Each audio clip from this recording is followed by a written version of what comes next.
Assalamualaikum warahmatullahi wabarakatuh. Para penimba ilmu yang sejati. Sejak abad ke-6 Masehi, ketika Rasulullah Shallallahu Alaihi Wasallam masih hidup, Al-Quran telah mengabarkan bahwa kiamat itu sudah sangat dekat waktunya. Namun kini, setelah waktu bergeser selama 1500 tahun, ternyata kiamat belum juga terjadi. Apakah informasi Al-Quran itu salah? Tentu saja tidak. Jika demikian, berarti ada yang keliru dari kita saat menafsirkan informasi tersebut. Sebelum kita memulai bagaimana Al-Quran mengabarkan peristiwa dahsyat, tatkala alam semesta diputus oleh Tuhan, mari kita simak ramalan dari para kosmolog tentang akhir kehidupan di bumi yang terjadi secara kebetulan, tanpa campur tangan Tuhan. Freeman Dyson, Don Page dan David Longford memprediksi, di masa depan sebuah bintang redup akan muncul dari kedalaman galaksi. Dalam hitungan hari, mampu menembus tata surya, dan mencampakkan bumi dari orbitnya.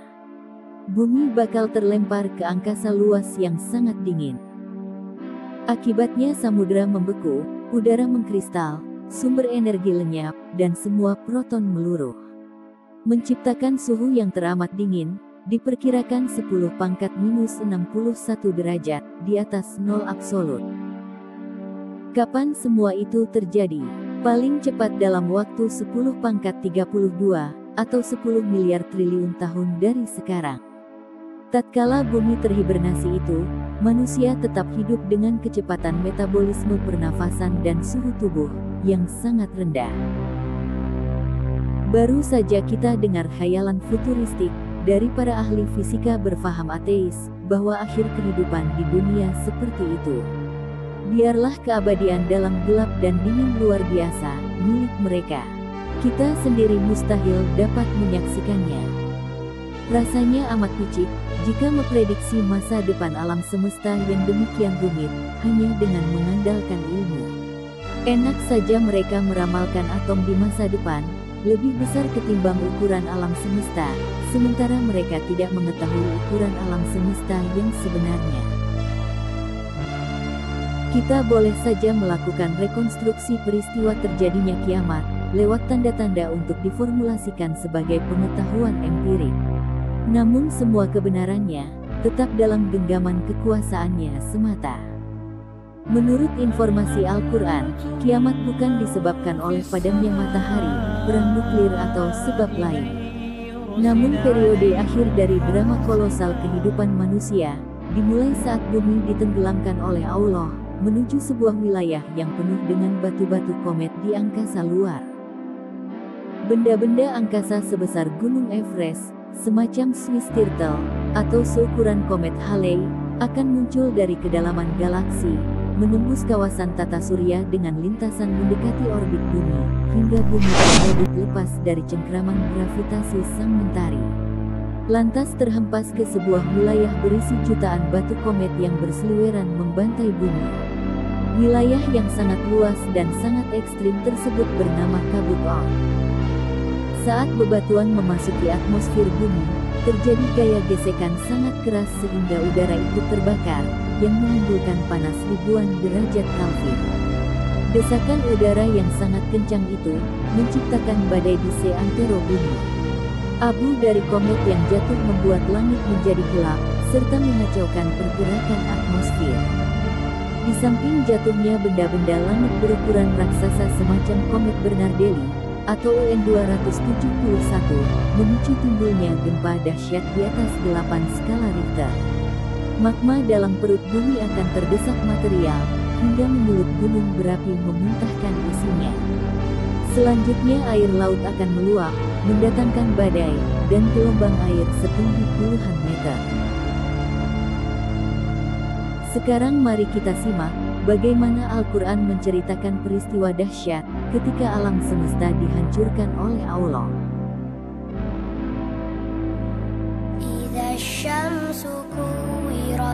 Apabila matahari telah digulung.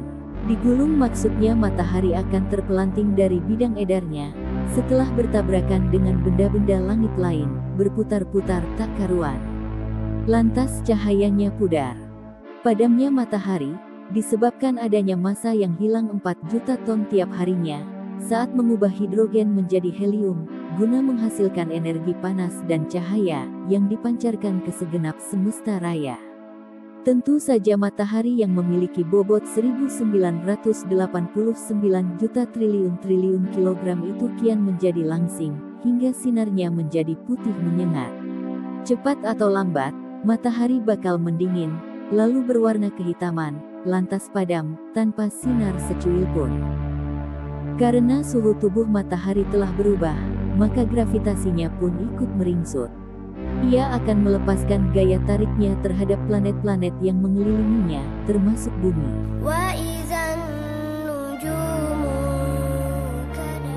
Bila bintang-bintang telah berantakan, triliunan jumlah bintang kemintang di pusar-pusar galaksi lain nun jauh di sana pun mengalami peristiwa yang sama, tak terkecuali di dalam galaksi Bima Sakti. Istilah kawakib berarti planet, adalah jamak dari kaukab. Tatkala bintang-bintang telah hilang keseimbangannya, maka planet-planet yang mengelilinginya akan terpental berserakan. Inilah bukti bahwa ada bintang-bintang lain, selain matahari, yang juga diedari planet-planet.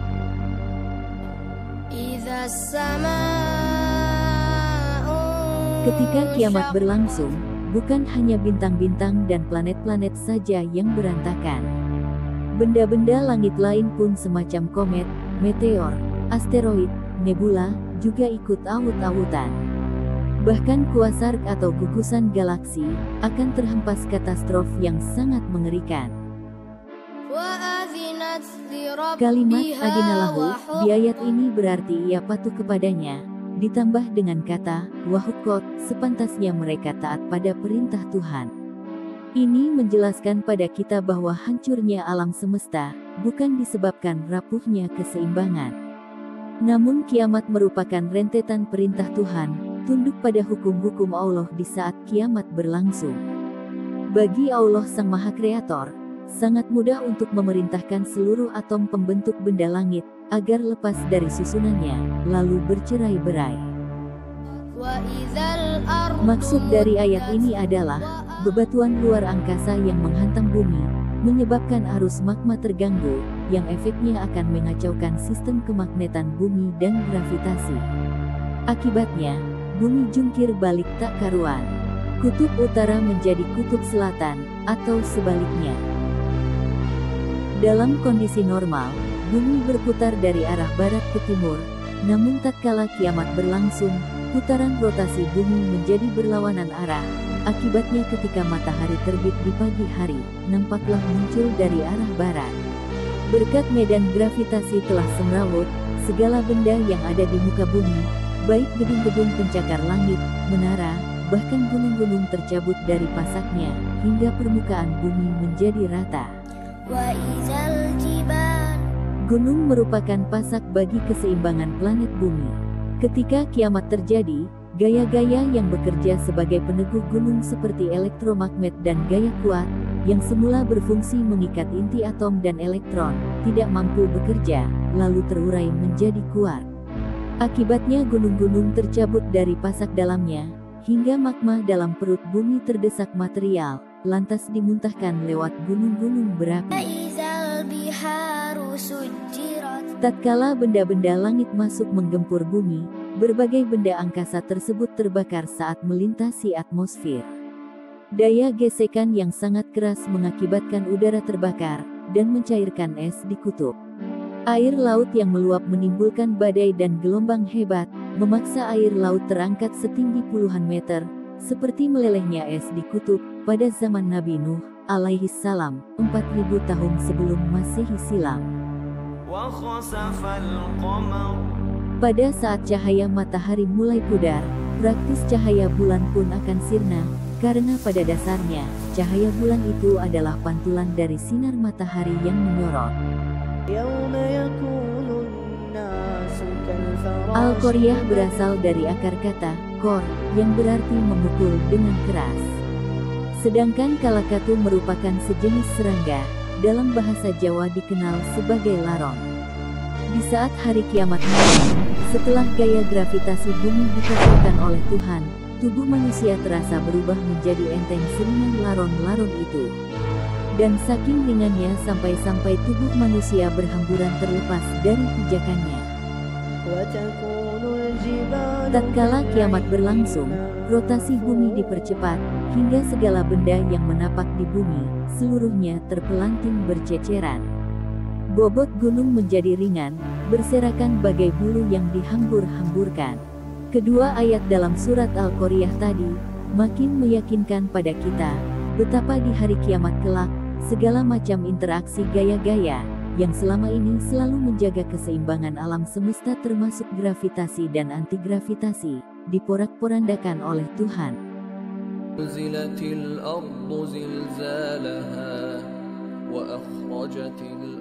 Dalam kondisi normal seperti sekarang ini, bumi yang kita tinggali memiliki bobot 6 juta kilogram, atau 6 kali 10 pangkat 24 kilogram, sedang bergerak menawaf sang mentari, dengan kecepatan 107.000 km per jam, pada jarak 150 juta kilometer, dan menghasilkan gaya sentrifugal melawan gaya tarik matahari secara seimbang.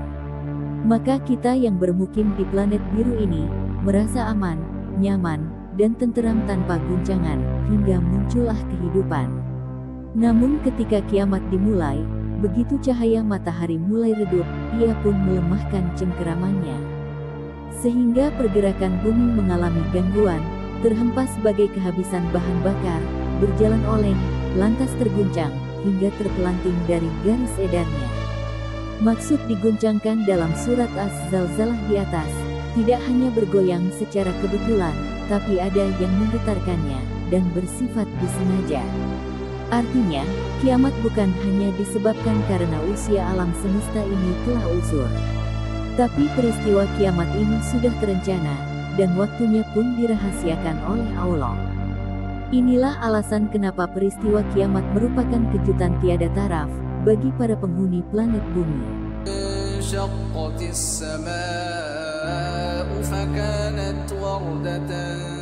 Ketika sur atau sangkakala telah ditiup oleh malaikat Israfil, sebagai tanda awal dimulainya kiamat, yang paling awal terkena dampaknya adalah langit. Langit bukanlah sekadar ruang kosong yang diisi bintang kemintang, planet, komet, galaksi, nebula, aurora, superkluster dan lain-lainnya, namun bumi pun termasuk berada di dalam langit. Langit juga dipenuhi oleh zarah-zarah primer, sebagai partikel dasar penyusun materi seperti kuark, lepton, nukleon, ether, zarah zeta dan segenap partikel yang diperkirakan berjumlah 10 pangkat 81 macam jenis itu, tersebar di seluruh penjuru, yang membentuk wujud ruang langit itu sendiri. Tiupan trompet oleh malaikat Israfil, merupakan tembakan terhadap semua zarah-zarah, baik proton, neutron, elektron, muon, neutrino dan lain-lain yang tersebar di seluruh ruang alam semesta. Apabila zarah-zarah primer tadi tergebrak ledakan di pusar-pusar galaksi, saat kiamat berlangsung, secara tayangan visual, langit akan terlihat berwarna merah mengerikan. Langit seakan meleleh bagai minyak atau curahan tembaga cair. Terbelahnya langit dalam surat Ar-Rahman ayat 37 tersebut, menandakan bahwa zarah-zarah primer yang menyusun wujud langit, telah lepas dari ikatannya, akibat lenyapnya gaya gravitasi. Selanjutnya langit akan tergulung kembali pada lipatan asalnya, yaitu hidrogen. Tentu saja manusia tak bisa membayangkan, betapa ngerinya suasana hancurnya alam semesta tersebut.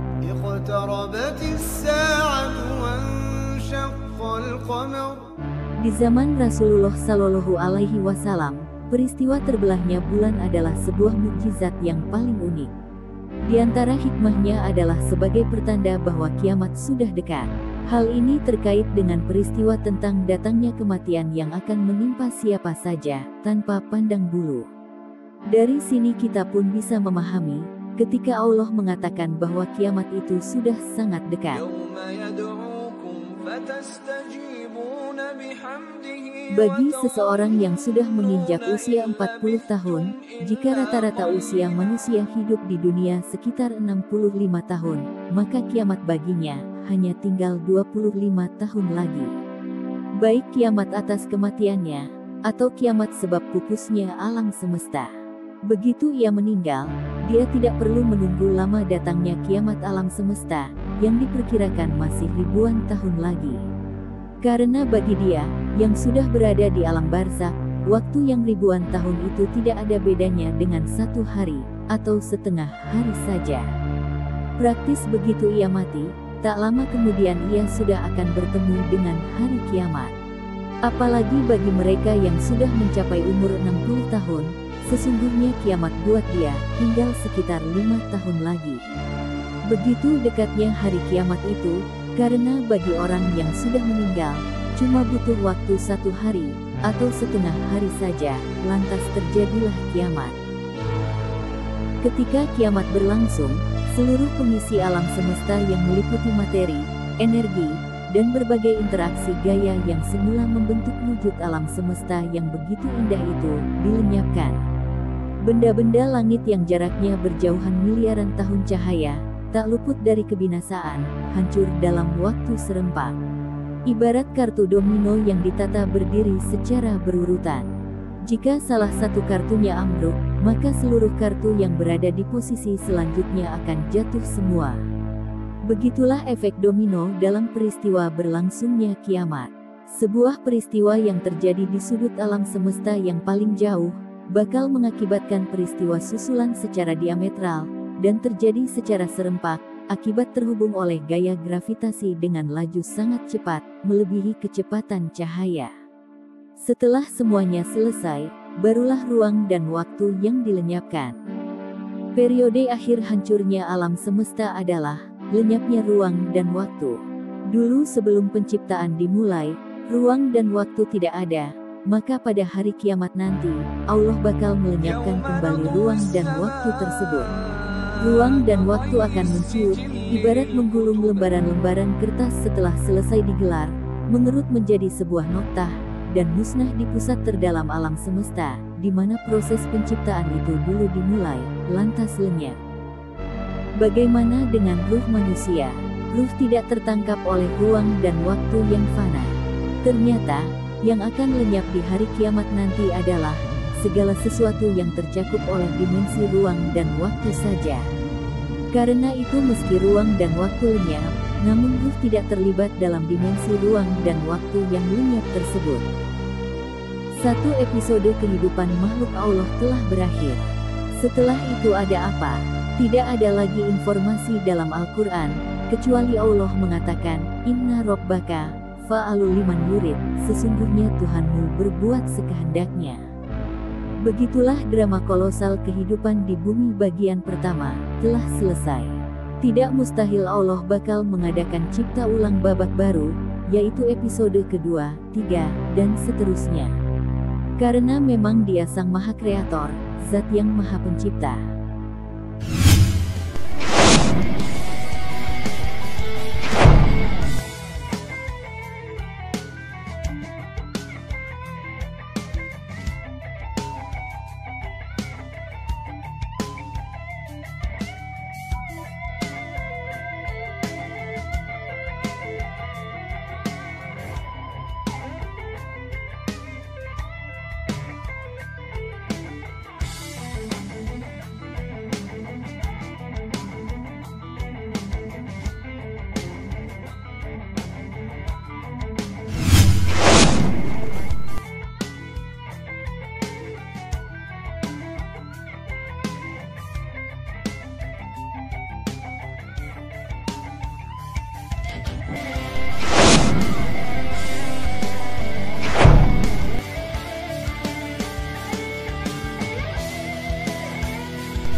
Sandiwara pentas bumi telah digulung layarnya, yang dilanjutkan dengan digelarnya keniscayaan hidup di atas kehidupan.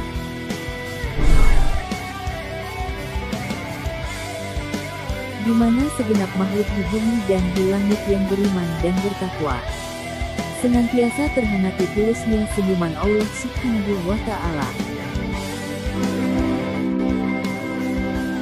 Tetaplah bersama channel HBK Informations guna memperoleh informasi yang unik.